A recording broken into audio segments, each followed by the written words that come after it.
¿Qué es la felicidad? La felicidad es una vida lograda. La felicidad no es lo que nos pasa, sino cómo interpretamos lo que nos pasa. Depende de la interpretación de la realidad. La felicidad es hacer una pequeña obra de arte con nuestra vida, con nuestros talentos. Pero la felicidad depende del sentido que le damos a la vida. Y en una sociedad que ha perdido el sentido, que ha perdido el rumbo, sustituimos sentido por sensaciones. Este mundo sufre un gran vacío espiritual y esto nos lleva a una búsqueda frenética de métodos de relajación, de satisfacciones corporales, comidas, vino, temas sexuales, masajes, todos temas digitales, cosas que no tienen por qué ser malas, pero que sustituyen el verdadero sentido de la vida. Hay que volver a los valores. ¿Y qué son los valores? Los valores es aquello que nos hace crecer como personas, aquello que nos perfecciona y aquello que nos guía en los momentos de caos y de incertidumbre. La felicidad no se define en el fondo, la felicidad se experimenta y solo existe un antídoto para esos momentos, solo existe uno, y ese es el amor. El amor a una persona, enamorarse, querer a alguien de verdad. Me gusta decir que en el fondo de cada uno de nosotros existen tesoros escondidos que se revelan cuando uno quiere de verdad. El amor nos abre y nos da alas para conseguir cualquier cosa. El amor a una persona, el amor a los demás, el amor a los ideales y a las creencias. Decía Confucio, no son las circunstancias de la vida las que hacen felices a las personas, sino sus ideales. Todos hemos leído historias, biografías de personajes que por su vida, Nelson Mandela en la isla de Robben, Santo Tomás Moro, que a pesar de las circunstancias adversas eran felices porque eran coherentes con sus ideales. El 90% de las personas no sabe por qué se levanta cada mañana.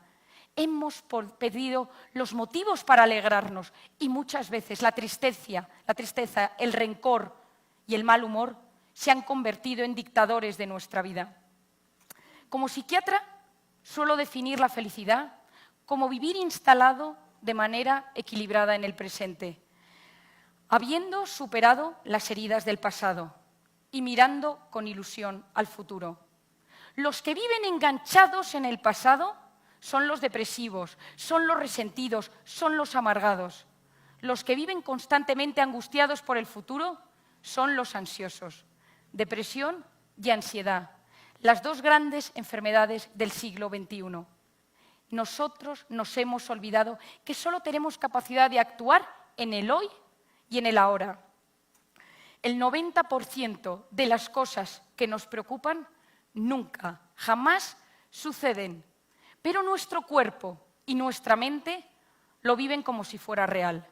Nuestra mente y nuestro cuerpo no distinguen lo real de lo imaginario. ¿Y si me echan? ¿Y si me arruino? ¿Y si me abandona mi marido? ¿Y si mi hijo no aprueba las asignaturas? ¿Y si tengo un cáncer? ¿Y si...? Mi cuerpo, cada vez que yo le someto a esos pensamientos, activa todo su sistema de alerta para poder actuar. Pero la diferencia es que yo no salgo corriendo. Los recursos que mi organismo ha activado para ese momento de alerta no los uso y me intoxico por cortisol. ¿Y qué me genera esa intoxicación por cortisol? A 3 niveles. Físico, se me empieza a caer el pelo, me tiembla el ojo, noto un nudo en la garganta, tengo cambios gastrointestinales, noto opresión en el pecho, contracturas en el cuerpo, siento mi cuerpo cansado y pesado, tengo problemas de sueño, me meto en la cama por la noche y no me consigo dormir, o tengo microdespertares, el cortisol altera profundamente el sueño, o me despierto por las mañanas con sensación de cansancio. A nivel psicológico, empiezo irritable, todo el mundo me pone nervioso, estoy alerta, no disfruto de nada, empiezo con problemas de concentración, empiezo con problemas de memoria y al tercer nivel al nivel de mi conducta. No me apetece salir, no me apetece hablar, no disfruto, no tengo temas de conversación y me aíslo. Sabemos que el manejo de las emociones, el manejo de mis pensamientos, tiene un impacto brutal a nivel hormonal, tiroides, a nivel muscular, fibromialgia, a nivel oncológico, cáncer, a nivel mental, demencias. Antes uno se relajaba, mantenía la mente en blanco, pero ahora uno no puede estar más de X minutos sin mirar el teléfono. Es lo que los americanos llaman FOMO, Fear of Missing Out. Miedo a perderme algo. WhatsApp, Twitter, Instagram, noticias, da igual que sea en Arabia Saudí, en el Líbano, en México, en España, constantemente. ¿Qué cosas nos elevan el cortisol? Una de ellas es la que yo llamo la cronopatía. Patos, la enfermedad del tiempo. La obsesión por aprovechar el tiempo. Otro tema que eleva mucho el cortisol es la necesidad constante de vivir conectados. Hoy en día se están tratando las adicciones a las redes sociales con la misma medicación que la adicción a la cocaína. A partir de entre los 9 y los 14 años, que empieza la adolescencia, empieza la frustración. Y ese momento de la frustración, todos nosotros hemos buscado una vía de escape, que podía ser la moda, la comida, el chocolate, el alcohol, la marihuana, lo que fuera. Pero mi cerebro se queda con esa vía de escape y cuando tengo 40 años y estoy agobiado, me echan del trabajo o mi mujer dice que me abandona, mi cerebro me recuerda eso que me daba paz en la adolescencia. Todos los jóvenes de hoy en día solo saben buscar la relajación a través de la pantalla. Conectan mejor con una pantalla que con un ser humano. Por lo tanto, el cortisol elevado, la cronopatía, vivir conectados y la necesidad constante de controlarlo todo. Hay que darse cuenta que hoy en día la mente viene para mandar, para ordenar, para controlar. Seguimos las directrices de la razón. Nos convertimos en seres que nos olvidamos que la mente se está convirtiendo en un gran tirano que no deja paso a lo más importante, que es el corazón. El que necesita controlarlo todo, controlar el futuro, es un perfeccionista. Y el perfeccionista, por definición, es el eterno insatisfecho. No disfruta, porque nunca nada está a la altura de lo que uno quiere. Decía Víctor Pauchet, el trabajo más productivo sale de las manos de un hombre contento. Los triunfadores son aquellos que disfrutan en su trabajo. Y eso significa que si mi mirada es siempre de juicio, de perfección, no puedo disfrutar. Porque el perfeccionista, el que necesita controlar su negocio, su familia, sus hijos, todo, vive constantemente sufriendo. Porque a veces llega a buscar un nivel irreal. Ser perfeccionista es agotador. Y uno se compara. Y cuando uno compara, coteja superficies, no profundidades. Uno ve lo exterior, pero no sabe realmente lo que está sucediendo. ¿Cómo bajar ese famoso cortisol? Porque todos conocemos a más de uno que está intoxicado por cortisol. Lo primero, hacer ejercicio. El ejercicio genera endorfinas, suben las endorfinas y baja el cortisol. El cortisol en el ejercicio se elimina a través del hígado. La segunda es los pensamientos positivos.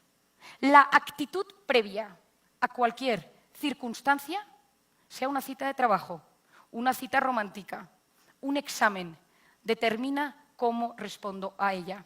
Hoy en día sabemos que cuando uno se levanta por la mañana y dice «creo que va a ser un buen día», mi corteza prefrontal, que es la zona de la concentración, de la planificación y de la resolución de problemas, aumenta el flujo de sangre y las conexiones.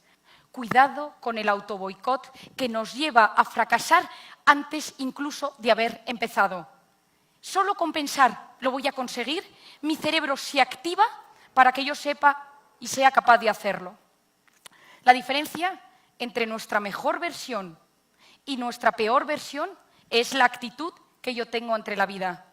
El éxito consiste en la voluntad, que es orden, constancia, perseverancia, más los conocimientos, leer, volver a la cultura, a los libros. Dice mi padre, la lectura es a la mente lo que el ejercicio es al cuerpo. Por tanto, volver a los fundamentos de la cultura y de la lectura. La voluntad, los conocimientos, la actitud positiva, científicamente demostrado, y el proyecto de vida. Esa es la ecuación. Hay que tener un proyecto, hay que tener un plan. Me gusta decir, sueña en grande, actúa en pequeño. Sal a por ello, sal a buscarlo. Pocas cosas han hecho tanto daño como llegará cuando menos te lo esperes. Eso es mentira. Nadie va a ir a buscarte a tu casa y decirte, llevo toda la vida esperándote para mi negocio. Tienes que salir, pero hay que centrarse más en el resolver un problema que en el problema. No entrar en bucle mental sobre ese problema, sino cómo puedo solucionarlo. Otra cosa que nos altera mucho son las personas tóxicas. Todos tenemos a alguien que solo con pensar en esa persona tenemos un pico de cortisol. Solo con pensarlo. No hace falta que venga ni con un hacha de guerra, ni sonriendo, ni si sonreír con un regalo, con unas flores. Da igual, porque en algún momento de la vida nos ha hecho daño. Son los que llamamos los vampiros emocionales. Te quitan la emoción, te quitan la energía en cuestión de segundos. ¿Y qué hay que hacer cuando uno tiene una persona tóxica? Lo primero es separarse y decir, ¿quiero realmente que esta persona tenga tanta influencia en mi vida? ¿Quiero darle este poder? La segunda es decir, ¿por qué me altera tanto? Y preguntarme, ¿es un tóxico universal? ¿Es tóxico para todo el mundo? ¿O es un tóxico individual? ¿Es un tóxico personal que me altera profundamente a mí? Si lo que es un tóxico personal, porque si es individual, que busque ayuda, en ese caso, intentar desmenuzar qué produce en mí. ¿Me siento juzgado? ¿Me siento atacado? ¿Siento que no me valora? ¿Es un tema de vanidad? ¿Es un tema de orgullo? Qué importante es saber qué produce en mí. Y luego, comprender es aliviar. Si yo comprendo por qué esa persona actúa así en mí, eso genera un alivio en mí. Y perdonar. El perdón es un acto de amor. Cuidado con el rencor. ¿Qué es el rencor? El rencor es quedarse dolido y no olvidar. La felicidad, frase de mi padre de toda la vida, consiste en buena salud y mala memoria. Cuidado con el rencor, porque el rencor consiste en que los dos motivos principales de mi vida se convierten en la revancha y en el odio. La gente con rencor enferma. Y el perdón tiene dos notas. Una, la inmediata, perdón, aunque uno no lo sienta del todo, pero ayuda a aliviar ese sentimiento o esa situación de tensión. Aunque en ese momento uno piense que es la culpa del de al lado, dile perdón, porque se alivia la situación. Mi padre tiene una frase que cuando la gente se pelea dice que el más generoso le pida perdón al otro, aunque sea la culpa, pero ayuda.